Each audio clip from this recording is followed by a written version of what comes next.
Episode number 22, Ironman Haines City 70.3 with Scott Horns. Welcome to the pursuit of the perfect race. I'm Coach Terry Wilson, and with each episode, I bring stories of athletes to you that share their experiences at races in order for you to learn how to have your perfect race. We'll hear stories from athletes of all ages, abilities, and races of all distances. So regardless of where you fit in, there's something in there for you. Thanks for spending some time with me today. Now let the pursuit begin.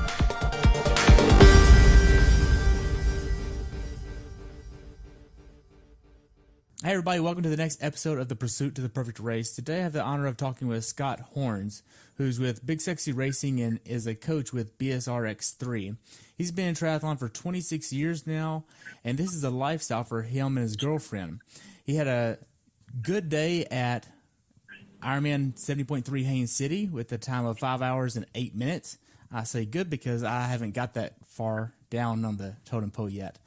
So, welcome to the show, Scott. I look forward to talking with you about your race. Thank you. Thank you for having me. Awesome. So when did you decide you want to do this race? This is my third time doing the race. So it's literally like, I used to live in Orlando, live in Sarasota now. They're both within, quick drive, either way.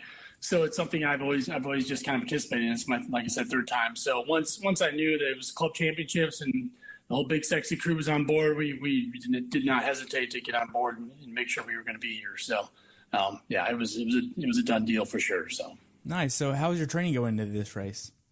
It was good. It was consistent. I've been having some issues with running. I keep joking with people. When I moved to Florida, I literally ran Boston Marathon, then a month later moved to Florida, and then just busy working in life. And my running went from the best of my life to just got worse every year. So now it's on the way back up. So it's all been about improving my run. I'm a healthy runner now, so now I just need to work on being a faster runner. So that's something I've taken away from the race this weekend. So training was consistent, been super busy, but we're all busy. We're all dealing with the same thing. So I felt like we had a nice consistent path leading into it. We just needed those longer days. That's what I'm looking forward to moving forward over the next couple weeks here. So. Okay, so did you get injured in training at all? No, not at all. We had, like I said, just a nice, smooth, consistent training. Could have used some more running stress stimulus and could have used a little bit longer bikes. Only really got a couple long bike rides in, and I realized, I built myself up to being a faster swimmer. Now I realize I'm losing that a little bit, so I need to get back on track with that. So I'm not swimming as much as I used to in the past. I swim 3 days a week, but I need more than that now. So some good takeaways from the weekend, like we all kind of have. And I've been fielding questions from athletes I work with, and we're all looking at improving from what we've done over this weekend. It's early in the season, and that's the nice thing about early season race. It starts to identify where we're at. I don't do a lot of testing with my athletes. I like to do the testing based on races. We're motivated, we're rested. I think that's the most accurate data. So once we get those races start coming in, we can start to dial in where we need to be moving forward. So okay. Now, what was your longest swim going into this race? I did several 4,000. Did one 5,000. Every swim I do is at least 3,000. I always make sure I at least hit that number unless I'm feeling off. So, and I did a lot more race-based stuff moving into it, but I need to get into open water, which is literally 2 miles away, and I need to, it's a wetsuit swim, and I realized that wetsuit swims aren't my strength. I used to think they are, and my fastest swims have been in a speed suit. I need to either avoid wetsuit swims or I need to make sure I get in my wetsuit more than just once a year. So, and that's just a dumb mistake on my part. So, gotcha. So, what was your longest bike going into this race? Longest bike was 65. It was there, but I'd rather have done a couple 80s. With a nice solid break afterwards. But it is what it is. So, So we did a couple 3 hours. I probably did 4 or 5 of those, but I would like to have rather seen a couple 4 hours in there for sure. So okay, and the longest run? Runs got up to 13 miles over the course of about 7 weeks. Built it up, and the last couple long runs we did out in the one hilly area we have here in Sarasota called Celery Fields. We did loops there, or we would do. We have a ringling bridge. It's a pretty decent climb. We'll do repeats, or at least include that in our long runs. So it's got some water stops on there. The biggest logistics here in Sarasota are with the heat is trying to link up your running with the aid stations in town, the bathrooms, the water, the parks, that kind of stuff, unless you want to carry that stuff. So we could have used some more hills. We had them in the end, but we could have used them a little bit earlier. So Okay. So did you keep track of how many hours you're training each week? yeah, I was probably definitely on the low side. I was talking with Sam Martinez after the race, and we were definitely kind of talking about just being on the lower side of what we like to be. I was probably 10, 12, if I was honest about it, it's probably like 9 to 11. But I really like that 15-hour mark a lot, and that's something Sam and I talked about. So I'll be gunning for that, moving into Santa Rosa here in July. So Okay, so you're going to go to Santa Rosa next? yeah, we're going there for sure. Definitely never been out there. We're going to make it a vacation afterwards. Just get to see that area, and then, if things work out, now that I think ever since 70.3 moved away from Clearwater, it's become a legit 70 world championship, and it's a distance I enjoy, but yet oddly enough, after 26 years in the sport, I've only raced. I think I was trying to count this weekend. I think this is my 11th 70.3. I've done 15 Ironmans, but I have barely done any 11 70.3s over that time. So it's actually a distance I enjoy the most, and I haven't done it the justice and I need to do with it.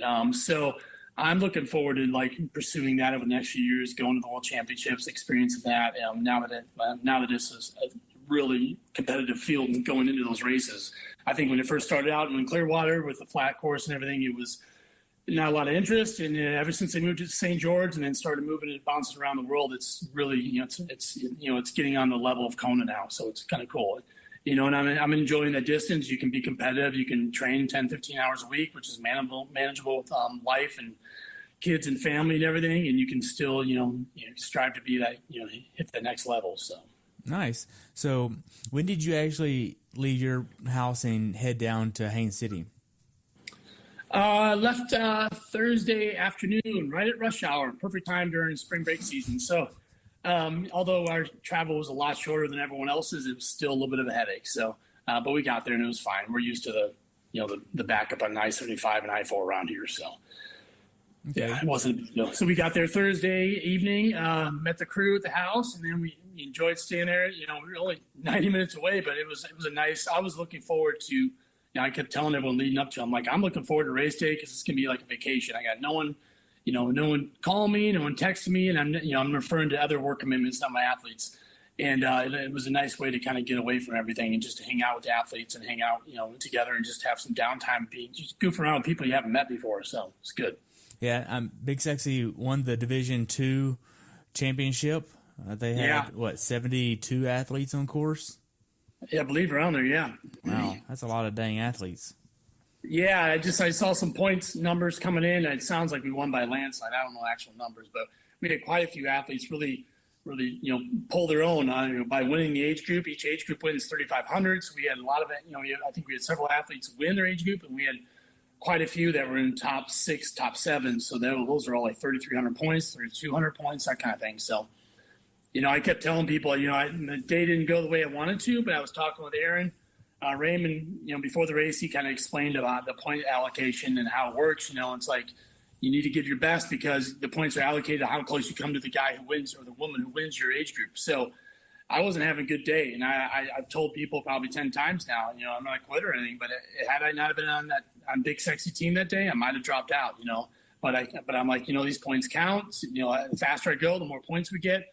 It's a long day. We'll see how it happens. Just like they say with Ironman, you can fix a lot on the run. So, I kept building, throughout the day and had some high points. And then, overall at the end of the day, it wasn't that bad of a hit out. So it was good. Good. So you got there on Thursday. You got checked in on Friday? No, got there Thursday.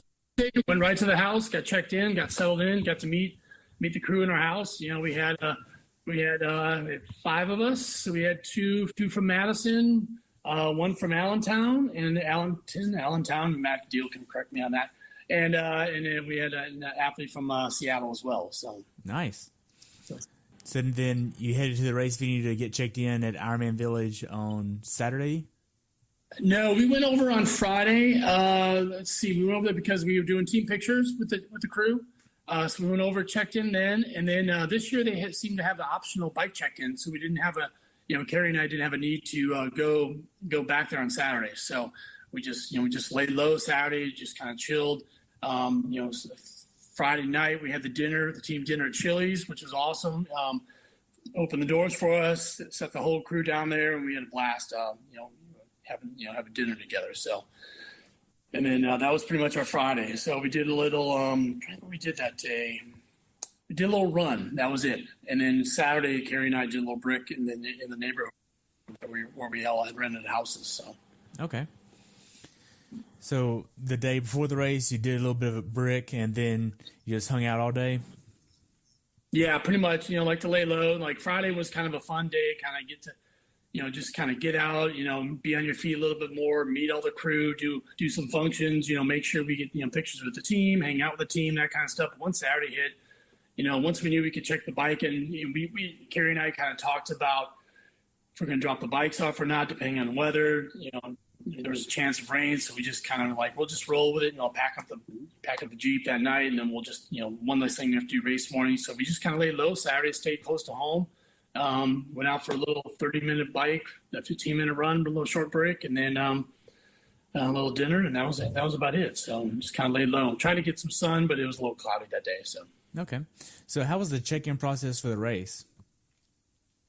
It was seamless. Like we met there at 1:00. We were supposed to do team photos for Big Sexy, and everyone started getting antsy and wanted to check in first. So we realized the team was going to check in first. We do the photos second. So I knew, my history with checking in is the line gets really long when it opens, and then there's no line after that. So I was like, hey, let's go over to Normatec booth. No one there.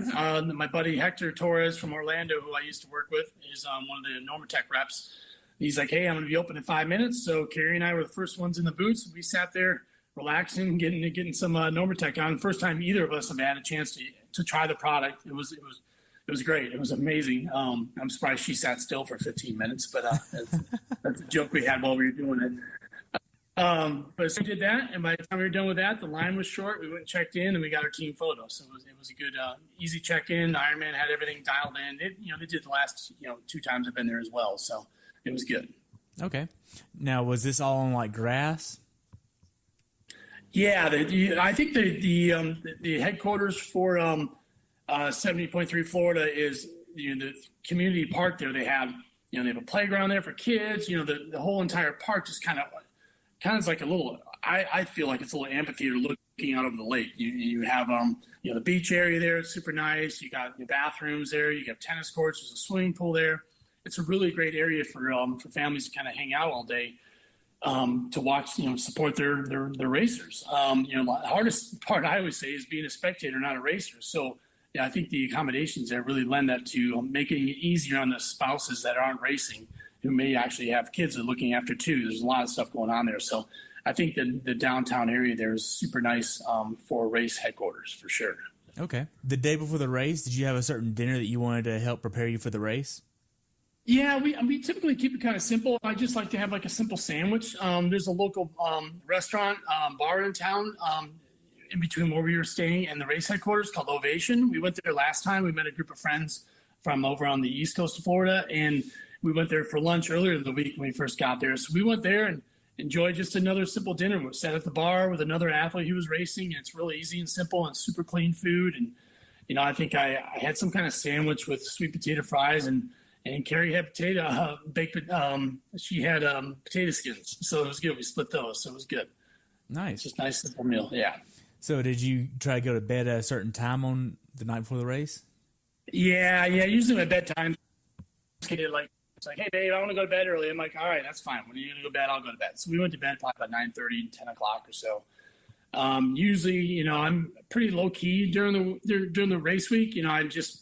Over the years, I just found what works best for me is I don't pretend I'm racing the next day. I just pretend I got a workout. So that allows me to just shut my mind off and not worry about everything. I get the bike checked in, I get the bags packed, and then after that, I shut my mind down. I pretend like nothing even is going to happen the next day. So that's the way I operate. So went to bed, pretty decent sleep. The night lasted longer than I wanted to. It seemed like it lasted forever, but that was a good thing. You got a good sleep. No disturbances, and then kind of woke up next morning. So I'm ready to go and get the coffee going. So what time did you wake up? 4:30. We woke up. Yeah.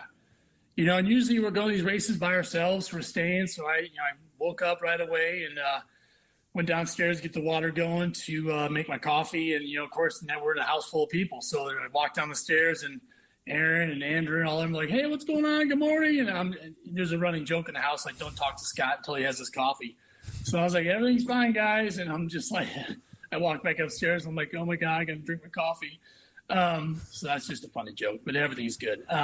So yeah, it was fun. It was, woke up, we had our normal, I do my coffee. I do an energy bar with Nutella. I do a banana with Nutella, and I do my bulletproof coffee. And that's my morning ritual for either an Ironman or a half Ironman. I just vary the amount of coffee that I drink, depending on the distance of the race. So that works out well for me. Yeah. So when did you head to transition?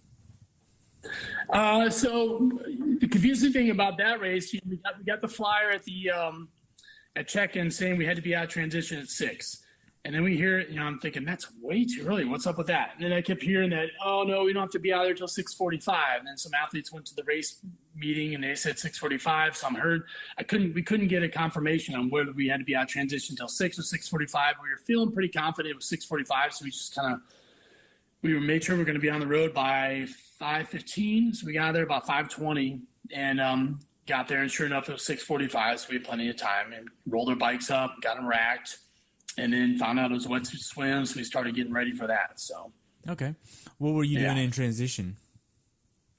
This day was a little off for me. It's a good thing to experience, and it's good for people just getting in the sport to know that I've been in the sport for 26 years. I've done, 15 Ironmans, I've crewed for 3 or 4 Ultramans for guys. This is my 11th half Ironman, and it was honestly a complete amateur show for me in the morning.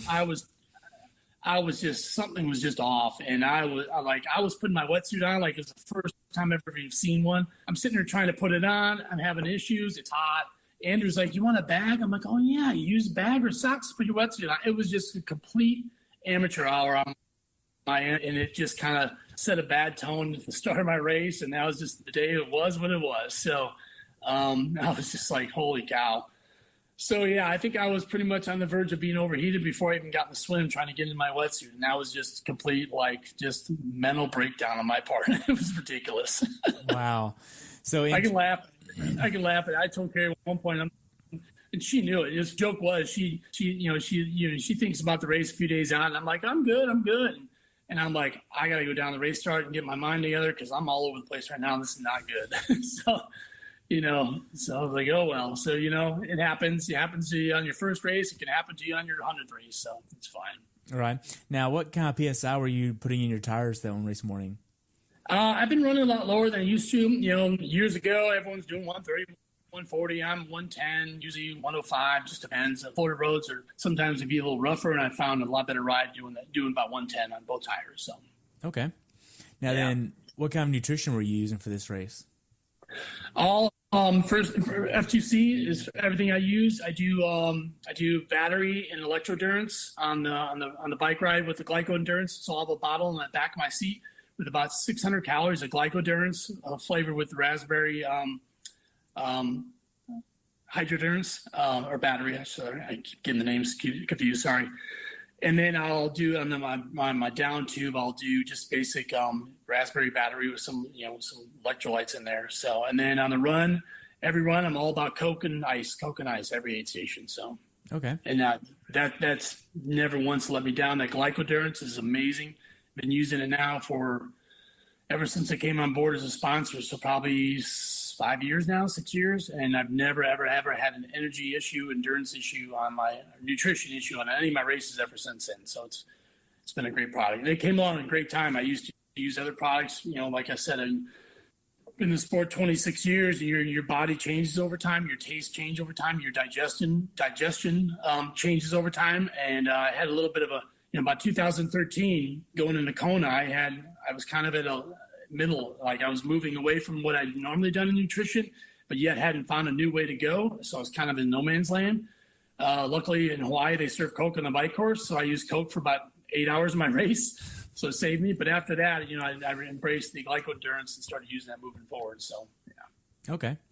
So you got that set up on your bike. What was the temperature on race morning? Ideal. I mean, it was we thought it'd be a little bit cooler, but the humidity was around 89%. And I was telling everyone, like, that humidity's, it's not going to be cool. That humidity's going to come back and get us. It's going to be there all day. It's going to feel like a little bit of a blanket on your skin, on your body, as far as cooling. So, I was sweating up a storm just trying to get in my wetsuit. So, it was a decent temperatures.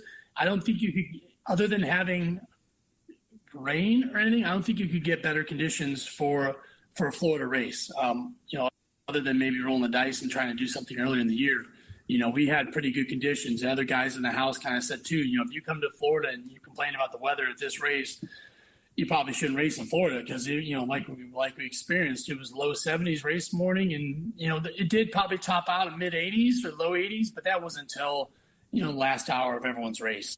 So, for the bike, we had overcast skies for the most part. And even the beginning of the run is a little bit overcast. And then the sun kind of peeked through, and that's where everyone, the thermometer just jumped up because of the heat index just rises so quickly with that humidity around and the heat just kind of baking everything. So that's when if anyone started to have issues that day, it tended to happen around that time frame when that sun kind of started peeking through the clouds. Okay. So what was the water temperature? Water temperature, I figured it would be wetsuit legal. It tends to go that route. It needs to be. I think the governing bodies like to keep it safe, so they put everyone in wetsuits. It was 75.9. They need to be 76 degrees or more, as far as I understand, or 76.1. I don't even know to be speed suit, the wetsuit, non-wetsuit. So 2 years ago we did this race and it was wetsuit as well. I lived in Florida for 8 years. When I moved here, I ended up selling my wetsuits because I never needed them. And then I had to get one again 2 years ago just for a Florida race, oddly enough. So last 2 times I've worn a wetsuit, and probably the last 8 years have been in Florida. So the water was right there at the borderline and everyone was in wetsuits. So it is what it is. So, yeah. Nice. So what kind of wetsuit did you use? I have an old Xterra I had for a couple of years ago. So, like I said, there's no reason to invest in the latest and greatest on my end. Having these races and knowing most of them are going to be speed suits. So that's what I ran. So, did you use sleeved or sleeveless? Always go sleeved. If I were to do an Ironman at that temperature, I would do sleeveless. And having talked to a few athletes and having experienced this race again, doing a wetsuit swim again, I realized I'm stronger in a speed suit. So we kind of talked about the idea of doing a speed suit, even doing like some of those buoyancy shorts, a combination there. If it's wetsuit legal, that may be and that's something I never even thought about until having a conversation with other athletes. I'm like, that's kind of a unique idea. I never even thought about that. So I may look into that in the future. But mainly I'm just going to try and make sure I'm in speed suit or non-wetsuit races kind of thing. So. Yeah. I used a sleeveless at Galveston the same day as Haines City. And it was 69 degrees for the water. Okay. And it was a little chilly, but it wasn't too bad. Yeah, I think once it gets over like 72, 73, I think 75.9 is fine for a full sleeve for a half Ironman. I think, if in my case, I just wasted too much energy getting into that damn thing and then sitting around 30 minutes. And you couldn't get in the water. I tried to get in the water, get some water down the suit to cool it down. And it just is what it is. But I think, anything under 72, a full sleeve is the way to go for full and half. So, yeah. Okay. So now 10 minutes before the race, what was going on? Running around pretty much. We ran out to a secret bathroom spot and, Carrie, we both went with a couple of race mates there. We went and found a little secret spot that, a friend of ours knows. He's done the race every year. So, went over there. Hit that, and then it was like, we got to go. Race is starting in 10 minutes, and I got to run down there and get going. So it was a little more frantic morning than I like. I like to be a little more chill, like more time on my hands, like to hang out with athletes beforehand, like to talk with everyone beforehand. Didn't have all that race day. Obviously it's just a timing issue on my part. But yeah, so it was a little more, like I said earlier in our talk here, that I finally turned to my girl and I'm like, I got to go down to race start and get my head in the game here because this is not how I normally do things. So, right. What was your mindset going into this race? I was definitely confident. I was definitely confident in my ability to pull off a great race and do better than I did before. So I did Gulf Coast last year. I had to finally up my game on my bike. So I was confident in that. my swimming's been consistent, so I was confident in that. I've been hitting the splits that I need to hit for race day in the pool. Obviously it's different than open water. And the running pace had been coming along, so I had nothing but high hopes for this race. So. Okay. Now then, how did the swim go from the time you got in the water to the time you got out of the swim? This is my first time doing the rolling start at Florida. They've done the wave starts, and I was a bit of a skeptic moving into the race. Wasn't really a big fan of it. I was thinking, how do they fit this many people on that course? But then once I saw how they're actually, my definition of a rolling start was like everyone's 10 wide and we just kind of go in like a river of people. Their definition of a rolling start is basically single file like you do at Louisville, which I'm very familiar with that. It was just, it was lack of knowledge on my end. So that was a fault of my own. So once I saw everyone going off single file, I was thinking, oh, great. Already mistake number one, I should have been further up in the pack. I should have been, getting out there sooner. So that was, other than that, moving right in the water, I was already passing people already, even though I seated myself exactly where I should have been, in that 30 to 35 timeframe window. But, I started out nice and solid, tried to hold back on purpose, because I tend to go out a little hard at the beginning. And next thing you know, man, lactic acid just took over my arms, and I was just, just powering through that swim. It was work every bit of the way. I felt confident, thought I was navigating well. I tried to get on some people's feet, but you don't want to be tapping someone's ankle every time you take a stroke. And I didn't have quite the power to get around some of the swimmers, so I was kind of just on my own, which was fine. I don't mind just navigating my own, but it was a rough swim. But I got through it. It was fine. I got through it a little bit slower than my last time I did it, but nothing crazy. So okay, now tell me about the swim course itself. It's a little bit different than most courses.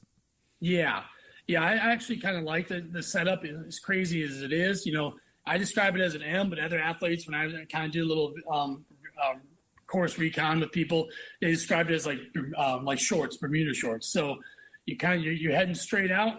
You're going to take a right-hand turn. You're going to go straight. You're going to take another right-hand turn, and then you kind of angle back, and then you're coming back towards shore. And then you take another left-hand turn, and then you head back out again, and then you take a final right, and you head back into shore. So it's a lot of navigation, but I think it breaks it up. You got the buoys are coming quick. You know where to turn the next time. It's easy to sight. It's a lot easier than looking out to Orange Buoy a mile offshore. So I don't mind it. But yeah, and I think the rolling start they changed the race to is definitely a good call. Once I saw how the athletes were going off, it felt way more. I had a wave of I was just worried about the athletes I work with. Being in those the congested swim, stuff can happen and things are going to go wrong. That's the one place you don't want them to go wrong. So once I saw everyone going off the way they were doing, super safe. I knew there wouldn't be a lot of congestion on the swim, and I felt better for the athletes I was working with. So okay, that was definitely eased my mind a little bit. So okay, so how was transition for you? So the transition first is you got to get out of the water. So the funny thing is, I had a little bit of leg cramping in the swim, so I'm coming up and the water's shallow. So I'm like, I'm going to get up when the water's not too shallow, so I don't have to do too much of a squat to stand up, so I don't risk cramping my legs. So I stand up kind of early, start walking. Normally I'd swim until my hands are hitting the ground, but this day I'm like, I got to watch the cramping, so I need to get up earlier. And there's this huge hole as you're coming out of the water, and you start walking, and you just fall straight down. And I guess, obviously everyone experienced it to the point that the volunteers were telling the athletes to kind of get away from the middle. So you just as you stand up, you start walking, and the beach exit goes from about 2 foot of water to about 4 foot of water, and you just fall flat on your face. Get back up again, try it again, fall down again. It's just kind of that crazy bottom of the lake there. Everyone's joking that's where the gators were hanging out, but so then you finally get to the beach, and I'm walking up that beach. It's kind of steep, at least it felt like it. It's a little bit looser sand, and I literally felt like I was walking on Mount Everest. I was just like, what is going on here? This is going to be one hell of a day. So I had buddies of mine cheer me on, yelling, go coach. And I was just like, oh my gosh, I'm just trying to get out of that transition area. So transition's long. So once you get away from the beach, it's still uphill. We were racked on the 300 range. Albeit Big Sexy had their own rack, so we were all like in the numbers 300 towards the end of transition before you can get on your bike. So once you get out of the, once you exit the swim start, went up the beach, you were still climbing, but then you're at least on grass and asphalt, and you climb, and basically the transition area is shaped like a U, shoehorn kind of thing, or horseshoe. We were towards the very end before we can get on our bike, so it was a long transition. So I think I spent like 5 minutes. Last time I think I was 4-ish something. So I definitely was walking this time, trying to get my heart rate down, trying to get things together before I got on the bike. So okay, now did you wear your watch for the swim? yeah, I did. Yeah, I wear my watch for everything. I use the whole triathlon mode on my Garmin. So yeah, I had that going. So okay, now did they have wetsuit strippers there? no wetsuit strippers. I forgot my body glide that morning, along with a few other things in the house. Just on those days. So get my wetsuit off a little bit. Took a little bit more time than normal, but I was not in a hurry. I had to get the heart rate down, and I was definitely digging myself out of a hole. So yeah. Okay, so now then, did you set your gear up in a certain way to help you through transition quickly? Yeah, same thing every time. Pretty simple. I got my helmet on the aero bars. I have a new helmet now. I train and race with the same helmet. I wanted to simplify my training, so all my training gear is the same as my race day gear, other than maybe changing tires.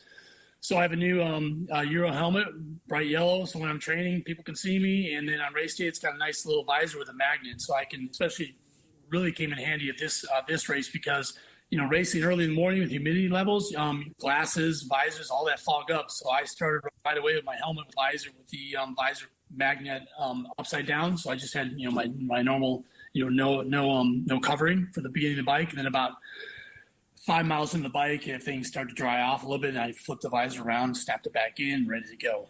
But yeah, it's pretty much just get the wetsuit off, put the helmet on, get the shoes on, and roll out of there. So pretty simple. So okay, so you didn't do a flying mount or anything?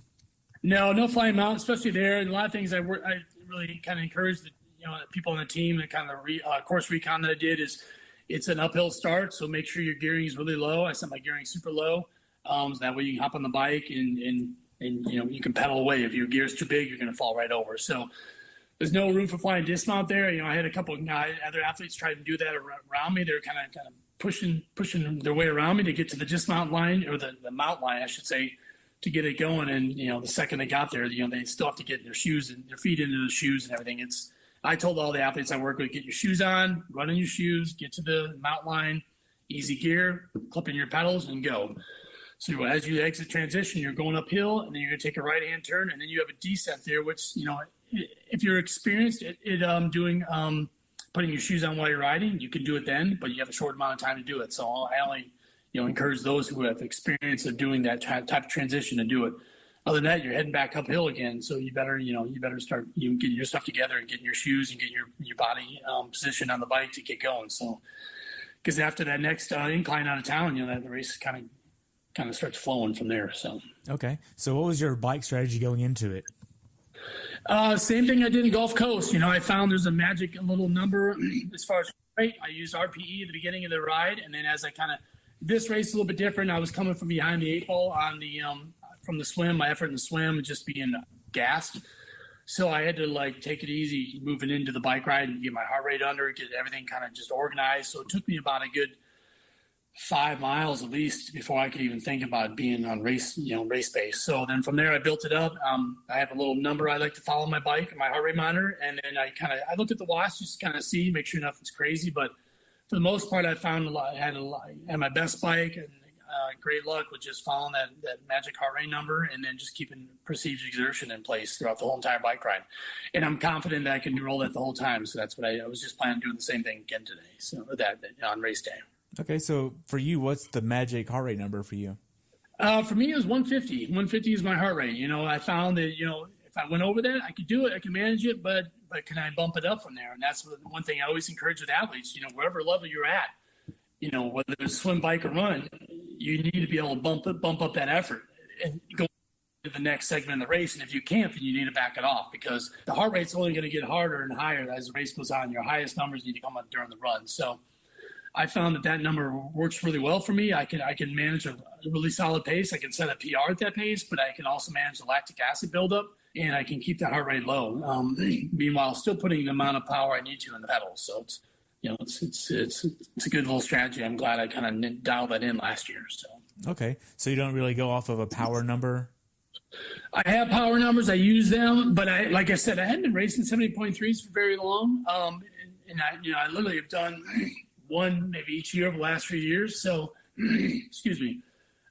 So I've been mainly just focusing on heart rate and perceived exertion. The power numbers are there. I follow them on training. I follow them on race day a little bit, but I always kind of talk about using all three. You need your perceived exertion, you need your heart rate, you need your power. And sometimes when those numbers may lead what you do that day, kind of guide what you do that day over others. So. Okay, so you mentioned there were some hills and you're using RP. What was your RP going up the hills versus for the rest of the course?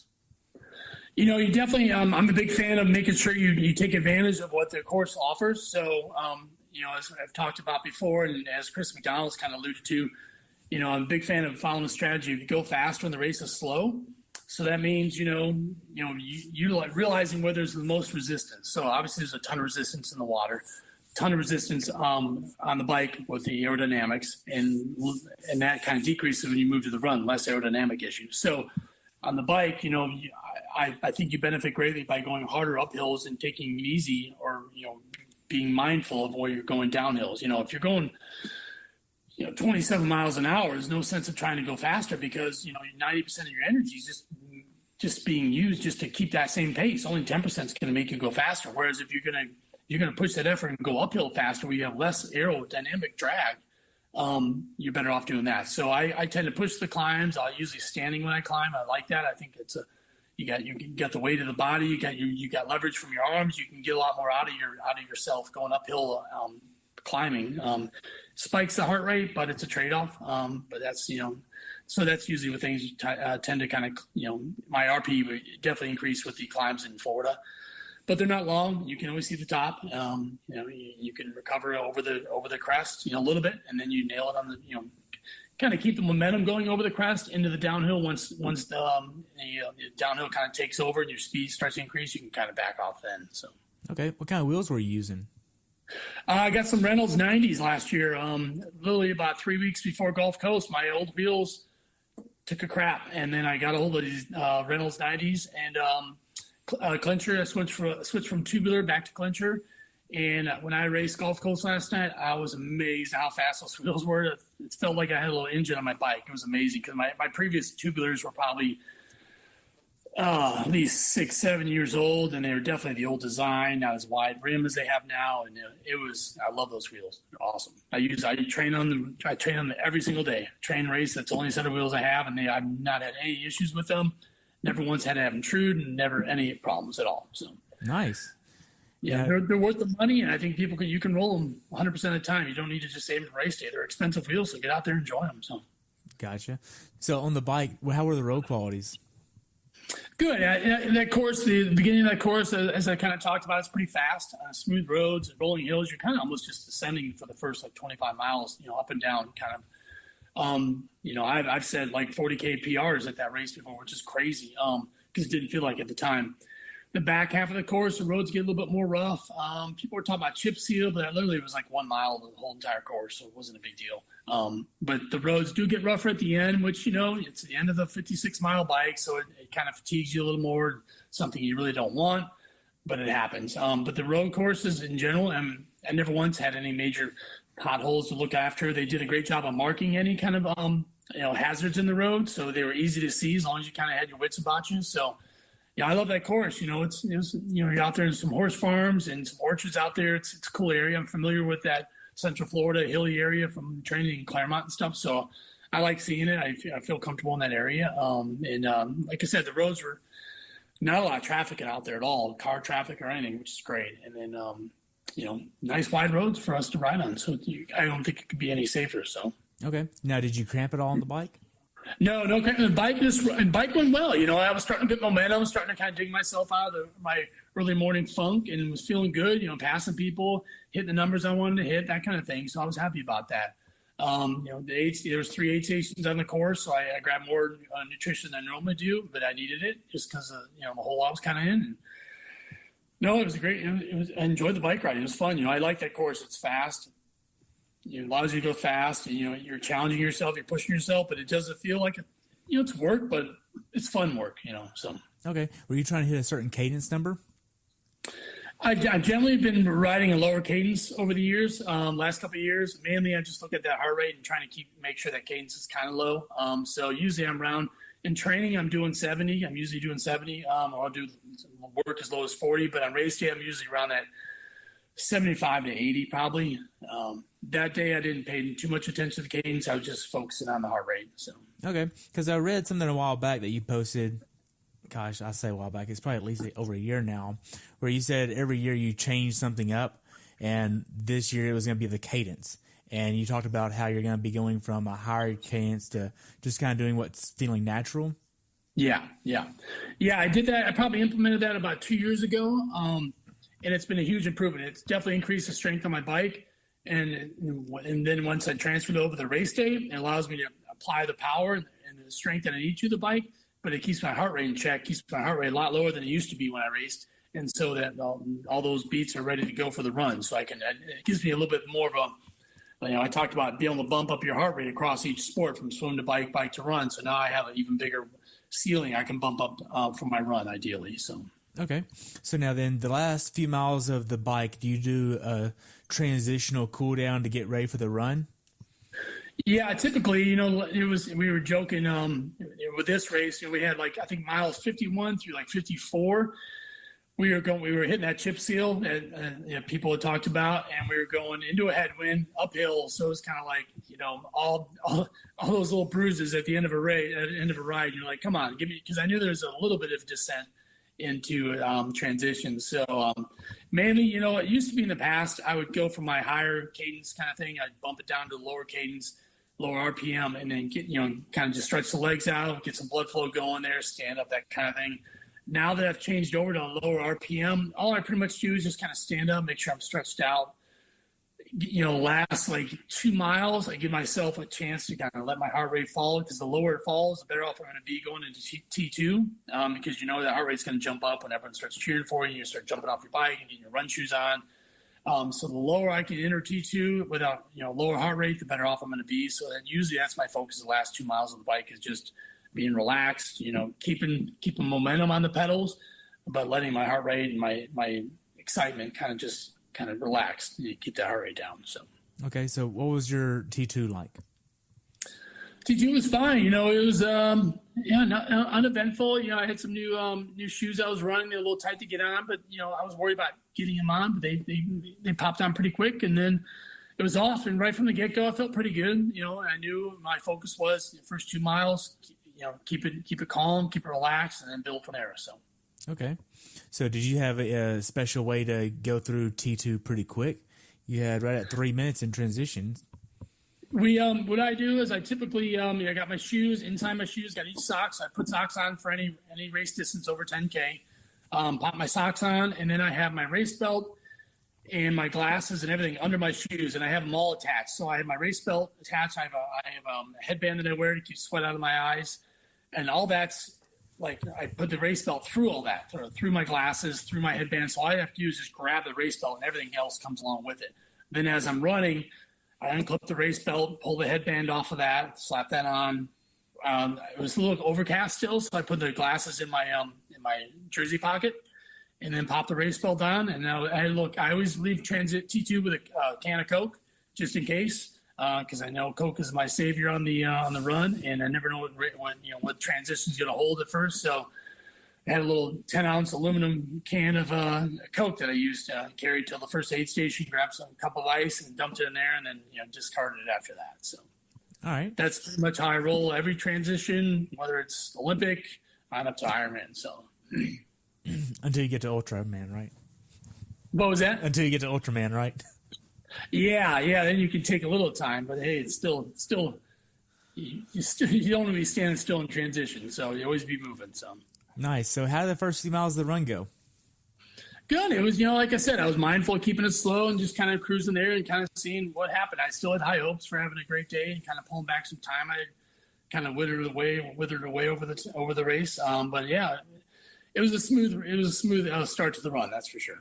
Okay. So did you have a strategy for the run?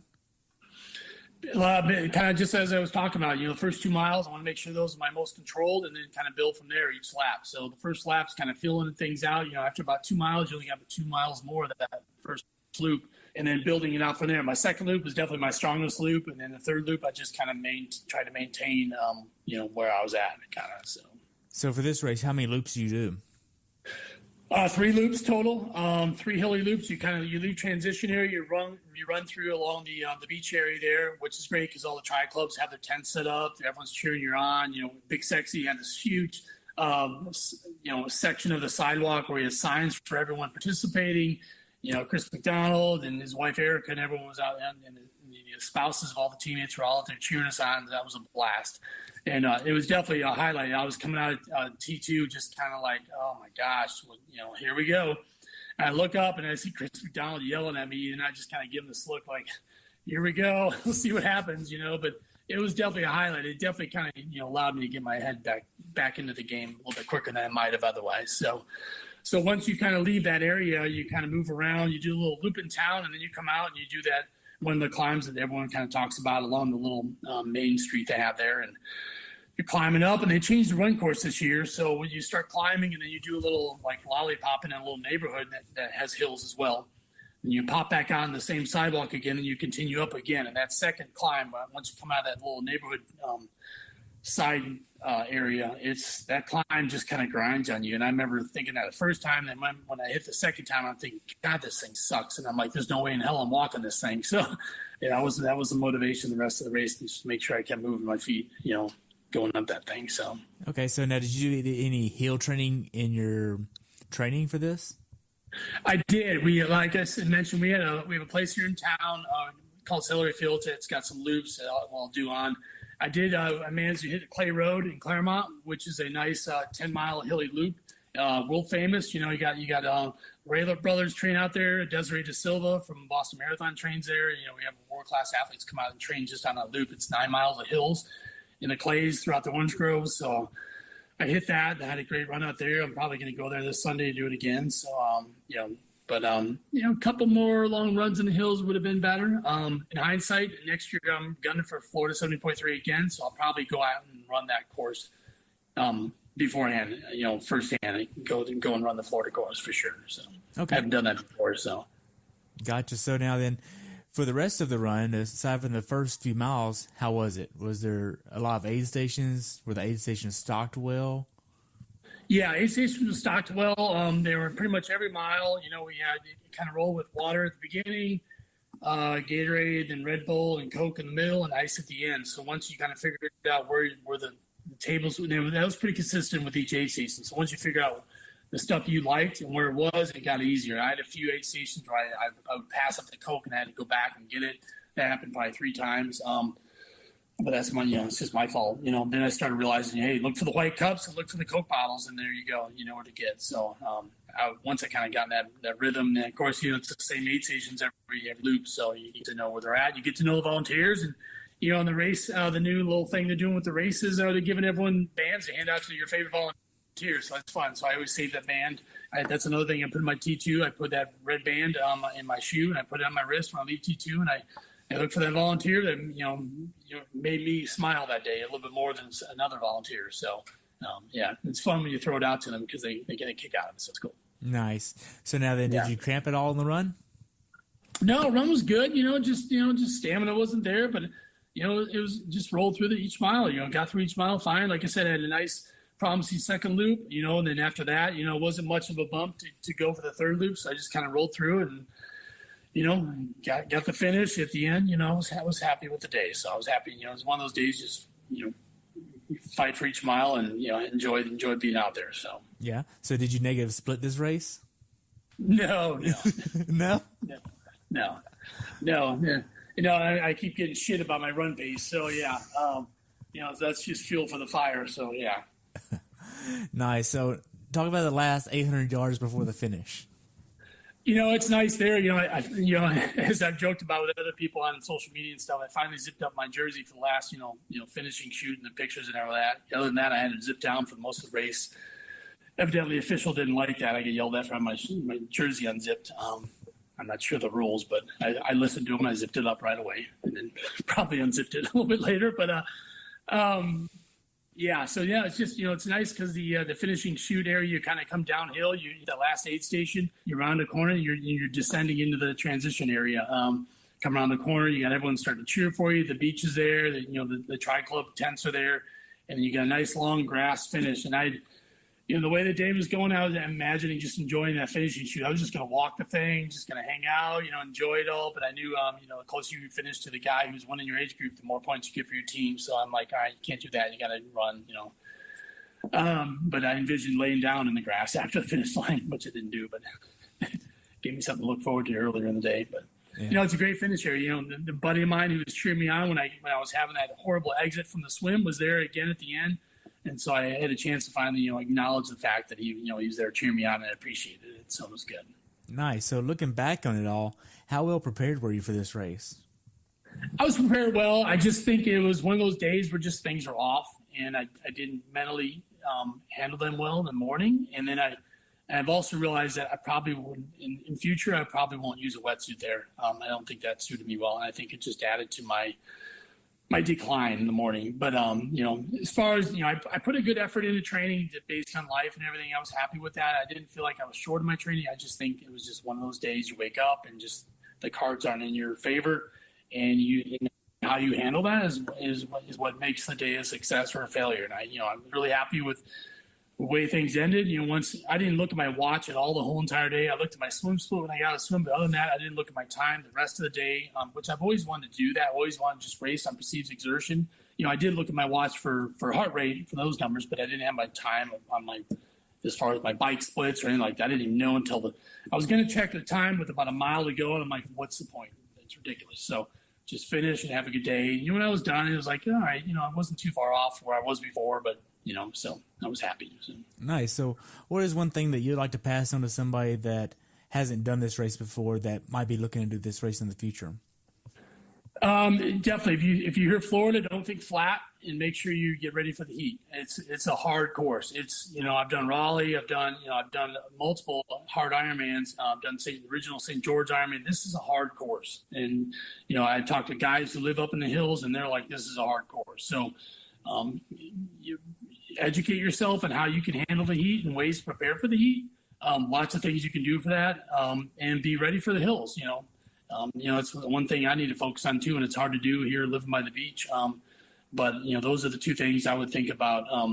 I think the way they're moving with the rolling start of the swim is just a good thing for everyone. So that takes a lot of stress and anxiety away, I think, from a lot of people, even myself included. As a longtime veteran. But I would say moving forward, if you're gonna tackle this race, make sure you're ready for the hills and make sure you're ready for the heat.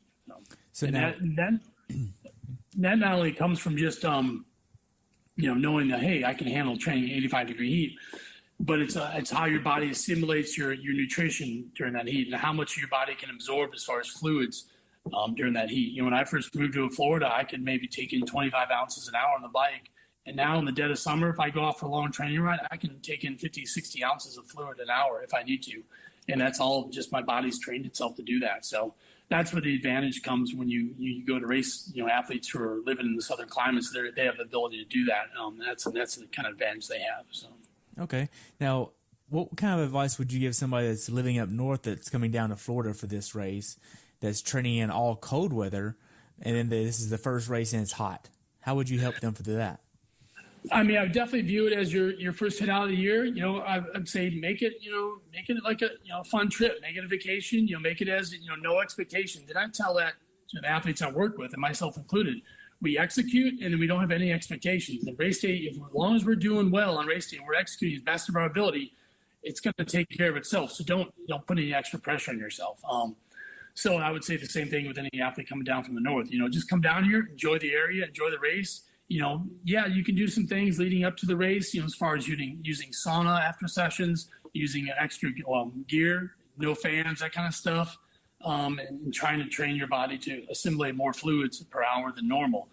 But really the biggest thing is how you pace race day. The thing I really try to ingrain with athletes is the longer you can postpone your heart rate from spiking, the faster you're going to race and the better you're going to do and the more fluids you're going to assimilate. digest, especially on that run. If you hit that run going from, kind of hitting it from the beginning, your heart rate's going to spike and you have nowhere to go but downhill from there the rest of the day. So you really got to delay that rise in that heart rate. Each mile just kind of increases a couple beats, and that's the best way to do it. So. Okay.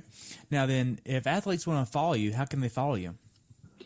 You can Google me. I'm on BSRX3 coach. Facebook, of course, Scott Horns. I'm on Instagram as well. Same handle, Scott Horns. And then Twitter, on an old handle called Bella Multisport.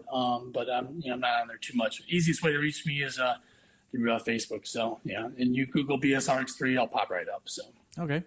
So one last question: what is your definition of a perfect race? Oh man, I'm still looking for that. I've had like one close to it, but I'm still looking for that. The perfect race is one where you're on the rivet from each sport. You're on the rivet on the swim. You're on the rivet on the bike. You're on the rivet on the run, and you cross that finish line, and you literally can't take one step further. And I haven't hit that yet. So, wow. And there's lots of guys. I love seeing when I went to Kona the one time. I went to the award ceremony, and the biggest takeaway I had from that was just enjoying all the athletes that are older than me, than older age groups, higher up age groups, and their experiences and how they were doing it. It's a huge kind of goal. It's a huge inspiration to know that I'm 47. I've been in the sport 26 years, and I literally feel I have at least 5 more years before I even come close to hitting my peak. So it's just a matter of getting it all, balanced out and everything. So. Wow. Well, that's all the questions I have. Would you like to add anything else about this race? No, I'd say it's a great venue. I definitely plan on going back next year. I never competed in it when it was at Disney. I think the Haines City venue is a nice venue.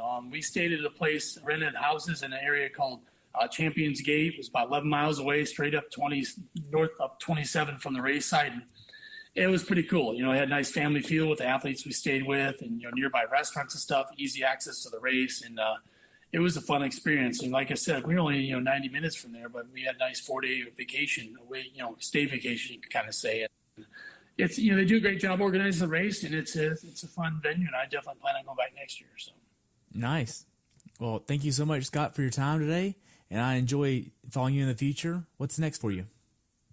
Got St. Anthony's, and I think I got an email the day I finished Florida. I got an email from St. Anthony's saying your race is in 17 days. So I rested the last 2 days, did a swim today. This week's easy, and then it's a nice 10-day build on some tempo stuff for St. Anthony's, which I have actually this year to the year, whatever.